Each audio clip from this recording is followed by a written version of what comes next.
making a film on this scale for your first film is an unbelievable undertaking, and I really want to applaud you and echo the response of the audience. It's an amazing film.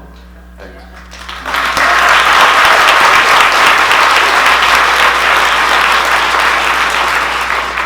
I know that it's a daunting experience to make any film, but to be there and it's all the equipment. What was it like as a first-time director to just be there with the machine, that vast machinery of movie making? Well, I hadn't realized before that it would be so much things to manage at the same time. But it was, so I realized while I was doing it. Yeah. It was difficult, but it was really, really passionate, and to be able to create that world. It was, I mean, at the end of the day, the most difficult and the most interesting also is always the direction of actors, I think. Yes. And the whole thing for me was not to be distracted too much by all the technical aspects and all the things, all the, these materials that you're mentioning, and to really focus on the intuition and the emotion, and so that was my focus. Well, that's the secret of any good, bigger movie, that at the heart of it is something very refined, and it's an amazing thing that you have a hero who's tuned into something so interior, who's got a refined sense of hearing. Is that based on, I'm assuming that acoustic technicians have that? Yeah. Kind of. You mean this talent? Yes. Yes, yeah. yes. There's, well, in France, it's different in various countries, but in France there's a special school for these guys. Yeah. And they're recruited in their talent, auditive talent. It's the equivalent of some people who would be able to follow an opera, but only listening actually to a certain violin or to something very specific, and removing all the sounds that don't matter for him. Yeah. And also, so they're trained year after year to recognize in every type of sound, and to. What fascinated me is the part of intuition that there is in there. Yeah. Because I was surprised actually when I dived for the first time in a submarine to find there a place where human organ, like the ear, was considered more accurate, relevant, and fiable than the machine, than all the sonars they also have. Yeah. That was quite amazing. Yeah. It's really, So you didn't know that before you stepped on the submarine for the first time? No, I didn't. Yeah. No, not at all. Yeah. So I discovered the jardinier inside. I was watching him, trying to understand what he was doing, and then we had a lot of conversations about that. Yeah. And I realized how much. I mean, they are kids, these guys. Yeah. They're like 20-year-old guys, and the whole weight of the whole pressure, all the decisions are made on their classifications. So they have all this weight on the shoulders. They are super sensitive to the sound, but as any super sensitive person, they're fragile psychologically. So it makes it, to me, it made it a very interesting character for film. Yeah. And did you have, I know that you love movies, and did you have a special attachment to submarine films? I like them. Yeah. I must say, I think a mutual friend of ours actually loved them, right? Yeah, Claude. Yeah. He was, Yeah. That was fun because there's a small video shop close to Claude Lanzmann's and my house. Yeah. And each time I wanted to rent a submarine film, I couldn't because he had rented it before. So I had to call him and said, Claude, can I come home and watch this film, please? And he was like, yeah, I'm watching it for you. Yeah. But that actually brings up something that we were just talking about backstage, which is you were saying that you realized that in the submarine, the society within the world of the submarine is completely democratic. Yeah, actually it's very different from many parts of the army or the navy because, well, the first thing they do actually in the small submarines, in the attack submarines, not in the big ones, but the first thing they do is to remove their grades, their ranks. The ranks. Yeah. And also even the uniform, they have like bad t-shirts and whatever. They're really the heroes of the filibustery and the pirates. They feel like that more than. Doesn't mean that they don't. They perfectly obey the commander or whatever, but it doesn't matter. Ranks don't really matter. They know the hierarchy is clear. The chain of command is clear, but within that framework, it's very clear. But they're very close physically together. So that also that feeling of closeness was something I observed as very determinant to their lives. I wanted to really keep it in the film. So that's why I chose to film in Well. Are we? Oh, is your the microphone's not working? Is it from the beginning or? No, you can. No, you can. You can hear it. Can you hear me? Yeah. Okay. Great. So that's why I shot many scenes in actual submarines. Yeah. And the scenes that are, I mean, the parts of the submarines that are produced on a set, which are the 2 common rooms. I made a decision very early to do it at scale, to keep, as opposed to many submarine films where they cheat a little bit about that to be, for it to be easier for the cameras, the crew, everything. I chose to make it very confined and to put the actors in that real situationship when they have to really touch each other from any place, and it really played a role because and it determines the camera positions and that was fun. There was a lot of constraints, but as ever, constraints are sometimes fun and the doorway to freedom. And I was reading that we were again talking about this backstage. One of the great technical challenges that you had was getting the shot of the submarine coming up, surfacing, right? Yeah. Which probably a lot of other filmmakers these days would have done with CGI. And you always know the difference. And can you talk about the difficulty of getting that shot and why it was difficult? Yeah, it was quite a nightmare, honestly, because well, first we were not really authorized to have the sub major emergency surfacing. Yeah. But the problem is that non-emergency surfacing is really boring. It's like the sub, if the sea is there, the sub is it takes forever. And so I had to convince these guys to do it. And luckily, the admiral who was supposed to be on the submarine that day was sick. and the commander was really nice. He became a friend. So, but he told me I can do only 2 takes because it's dangerous for the submarine to do it more than 2 times because you have to do a lot of things with ballast, whatever. And so we had 2 takes, and then the real problem was that it had to dive very profound to take speed. Right. And then when it's underwater, I was in the helicopter with the camera, but you don't know where it is. You have no way to know where the hell it is. And so I had made calculations like the average speed and whatever I had prepared it. But the thing is that it's the helicopter driver, he doesn't really know what it is. You have no indication of there's not a there's not a balise or there's not something that indicates exactly where you are. Yeah. So it was sort of average, and we're like, okay, let's move like 100 meters left, and let's do this. And actually, the first time the sub came out exactly when it was supposed to come out, but totally out of frame. Yeah.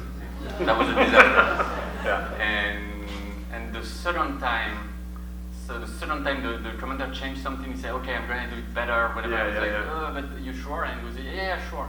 And then it didn't come up when it was supposed to. So I was really freaking out.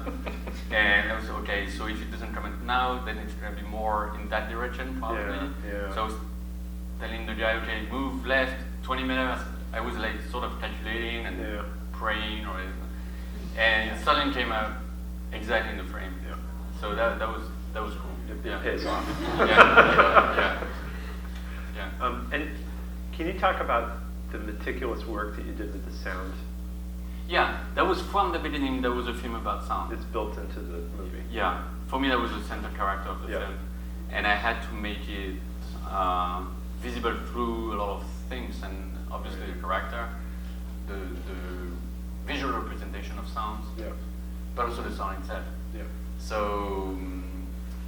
So I had made with a crew in France. I had made a lot of research of creating sounds and etc. But it was never as good as I wish it could be.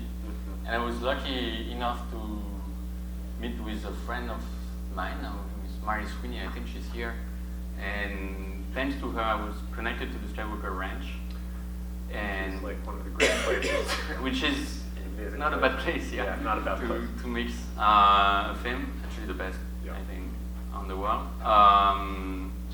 And so I was lucky to be able to mix my film there Yeah. with Randy Thumb, and that was fascinating. Yeah. That was really creating the film through the sound. Yeah. And we could get as far as I really wanted to. That was really a magical experience for me. And they have a vast library, and Exactly. incredible apparatus there, and then they have people who can do things with your sound. You know, I mean, it's just unbelievable there. Yeah, absolutely. And you have many surprises because Yeah. sometimes the sounds, for example, the sound of the torpedo, torpedoes in the end, I wanted it beautiful and scary. But no one exactly knows what is the sound of a torpedo, plus I really wanted to hear the wire. Right. And each time it was like, yeah. So we were trying with wires, we were trying with things. It was never quite impressive, never really beautiful. And at some point, they came out with ideas and stuff, and we tried several things thanks to the libraries you're mentioning. And it turns out that the sound you're hearing here is a mix of a snake's hissing and a lion's roar. Yeah. And Wow. and I loved it. I mean, I said, yeah, that's it. Yeah. And, yeah. And So it's that's the kind of experiences. We had many experiences like that. And Yeah. that was beautiful. Yeah. Oh, that's great. Yeah. Because I mean, that just gives the movie a whole. Like a fourth dimension. Yeah, exactly. Yeah. Yeah, that's what I was hoping for. Yeah. Before we turn it over to the audience for some questions, I just wanted to ask you about your work with your actors, who you mentioned before, and particularly your star François Civil, who's amazing. He's an amazing actor. Yeah, he's great. Yeah. It's his first big role, Yeah. and I was so happy to find him. He's very talented and intuitive, and also he works so much. So much. He's very much aware of everything that's going on set. Yep. Aware of everything you're doing with your camera. He knows it. He understands why. Yeah. Yeah, he was really amazing, this guy. Yeah, he seems to be able to hold his presence. He's comfortable with his presence, with listening, with holding the camera, by not necessarily acting at every moment, just kind of with silences and with. Yeah, and that was. It's quite hard for an actor to be like pretty much sitting all the time in a film. And so he managed to really do things with his eyes and in his concentration. Yeah. It's good enough for some questions, and if I can see people, it's just. Yeah, we do need light. You're all phantoms from here.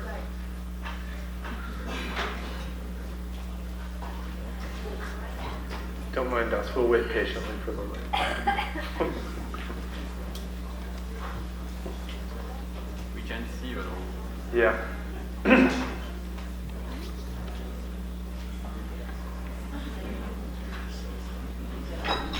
Days did you have? 13 weeks. 13 weeks. Oh, okay. Yeah. Did you feel like you had enough? At the end of the day, yes. Yeah, But at okay. the beginning, I was super scared. Yeah. Any questions from the audience? Yes. Could you Annette tell us- Ensdorf. Yep. Could you tell us a little bit about why you wanted to make this particular story, given the challenges of shooting in that? Was it because of the cautionary tale about the possibility of nuclear attacks, or were you more interested in the camaraderie of the men in this situation? Well, thank you for this question. It's actually both. I took it as a warning. Right now, we all know that mankind has the possibility to destroy itself, but not only through nuclear things, but also climate change, everything. So I was asking myself the question, what could save us from that? Is it the systems that are in place, the political systems, nuclear deterrence, alliances between countries, diplomatic things? Is it enough? or does it take more? Does it take at some point this camaraderie, or does it take love between people who are at the right moment at the right place and make the right decisions? That was a question I wanted to explore, and I wanted to, put that whole system in a point where they all lose their compass and they don't know exactly, they don't have the whole information on what's going on. It's a crisis situation, and to see how people would react in that case, and if it could be enough to save what could be saved. So, and also, it's always a mix of a lot of things. I was also very much moved by this young golden years, and I don't know. I'm a fan of films by John Woo or the Hong Kong period, sacrificial friendship films. I've always been very much moved by invisible heroes or people who sacrifice themselves out of friendship or duty. And when I first dived there in the submarine, I found that this very special ambience of people really doing their mission out of the commercial world we all live in. And I was moved by that too.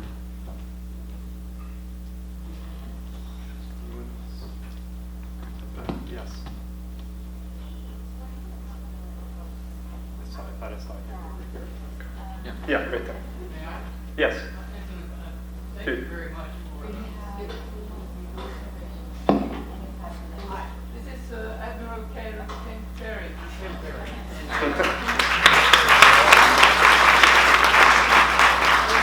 It's a very exciting film, and somebody asked a question about the nuclear war, and I think you handled what is a sensitive and very provocative subject in a very human way, in a very balanced way. I also think that you captured the human ability in a very real way, where you experienced on the submarines, and in my experience in the career of submarines, was as technical and complex as these machines are, among the most technical machines in the world. It frequently comes down to the human ability, the success or failure of the mission. In your case, the golden year. My experience was the sonarmen with the right training, they really are at the heart of that mission. So I congratulate you for success of the film. I wanted to ask you too, there's a lot of real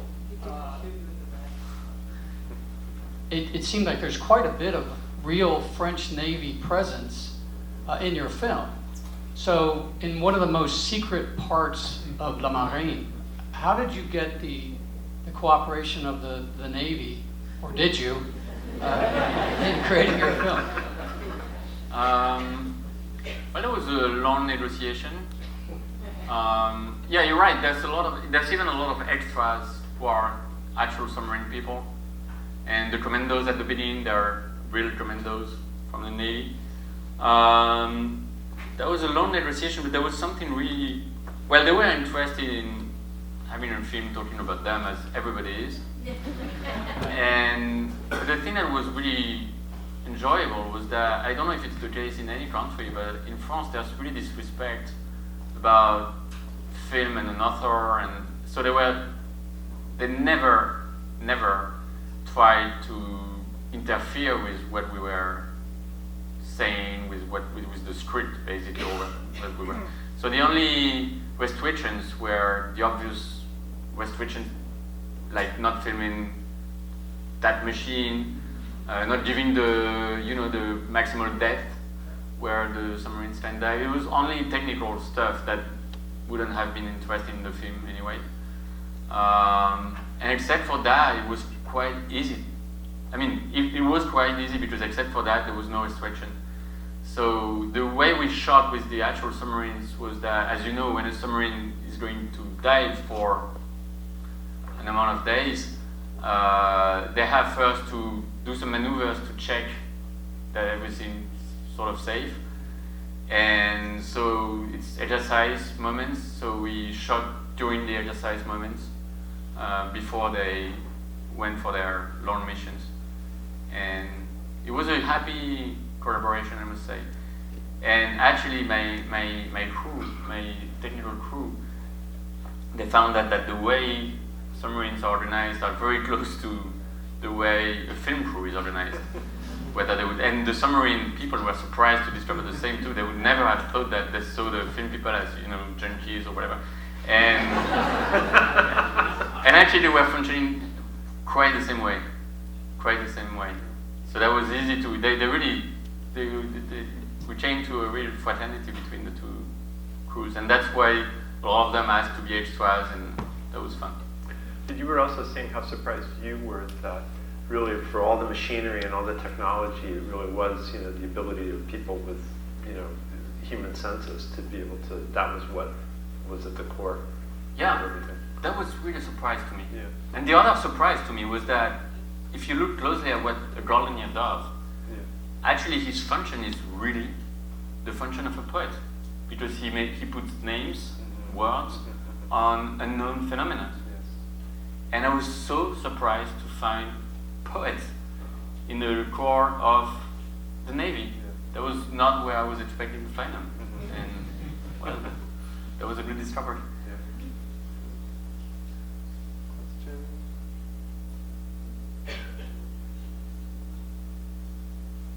Oh yeah.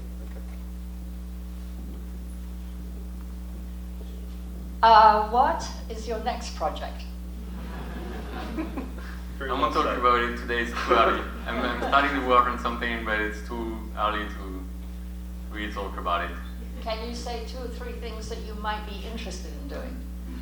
Well, films,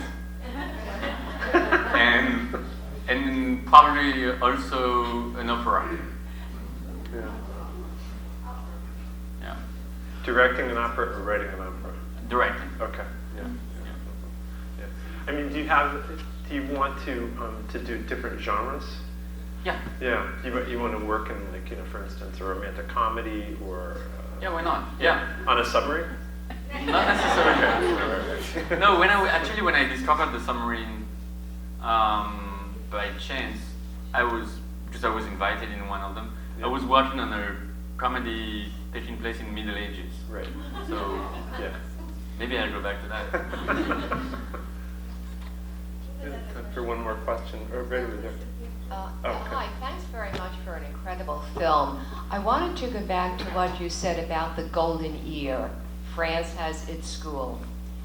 Do other countries as well have that particular kind of school? And also, could you slowly go through what the golden ear was going through in terms of how he was hearing and not hearing? Do you know what I mean? How he was? At the very beginning of the film, Yeah, he does make a mistake. yeah. Yes. Does And- that, yeah. Is that, sorry?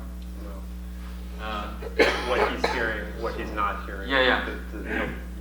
The difficulty of the things is that when you're listening in a sonar, in the speakers, you're hearing a lot of things that are mixing. And you've got biological sounds, you've got the sound of the sea. That was actually my first experience when I dived in submarine, how beautiful that was.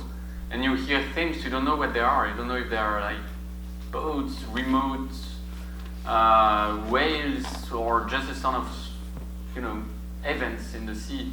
And so the difficulty for him at this point, which is a difficulty that they experienced when they told me when I interviewed them, is very often to perceive the sounds, but also to unmix them from other, To isolate them. To isolate them, exactly. So that's why you can make a mistake, because also there's this game, of course, as other submarines are detected by sound and by sonar. So of course they try to hide their sounds behind the sound of the biological, the animals. So, you know, in terms of frequencies, they're trying to, you know, make what could be made to be more, you know, undetectable. So it makes it all very difficult, and that's why intuition plays such a role. I heard a Gardenier say exactly the sentence that Chantrette says in the film. I heard life on board. I'm not sure it was a sub, but I think so, because I heard life on board. It cannot be a drone. I heard someone say that. I heard life on board. I asked him, what does it mean? He said, I can't explain. It's a feeling, and I very much relate to that. So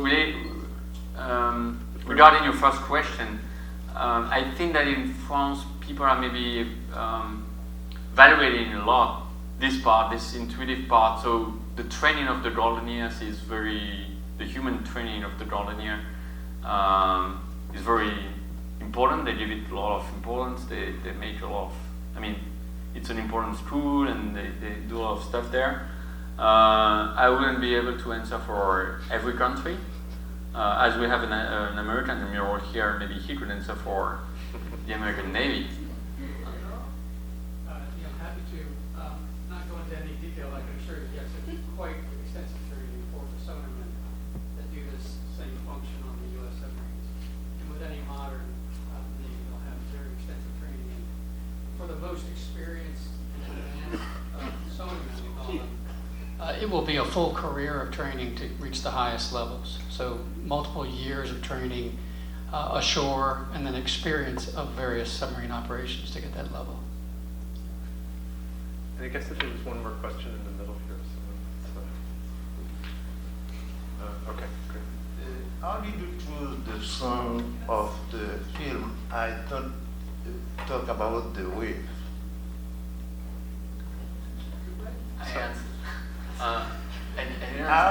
How did you choose the song of the film? I don't talk about the waves.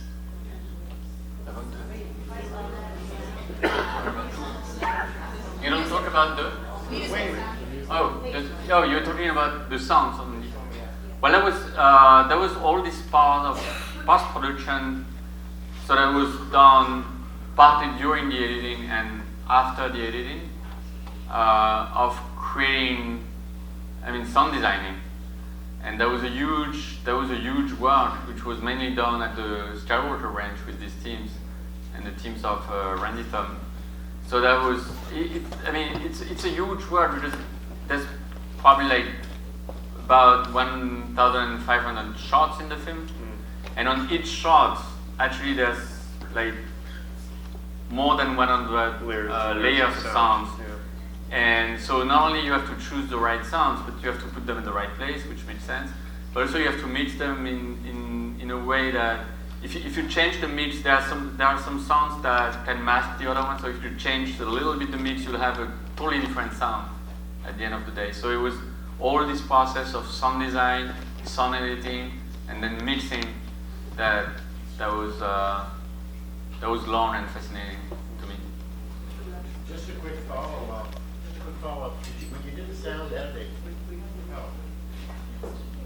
When you did the sound editing, just a quick follow-up. Did you have people from the Navy come and help you with the sound? Not at all. Not at all. No. No, I was just curious. Was not requested. No. No, it's really about making a film then. It's about making things both keeping the real mechanisms, including in the sounds and the detection of sounds, but making them beautiful and enjoyable. Because the real, if you take these guys, they detect the difference between shh and shh, and that wouldn't make a film. So their advices wouldn't have been very, very valuable on this part. So Antonin, your film was purchased by Netflix, and Yes. so it's going to be available soon, but I'm going to try and get it into more theaters. So. Yeah, that'd be great. Yeah. Okay. Great. I want to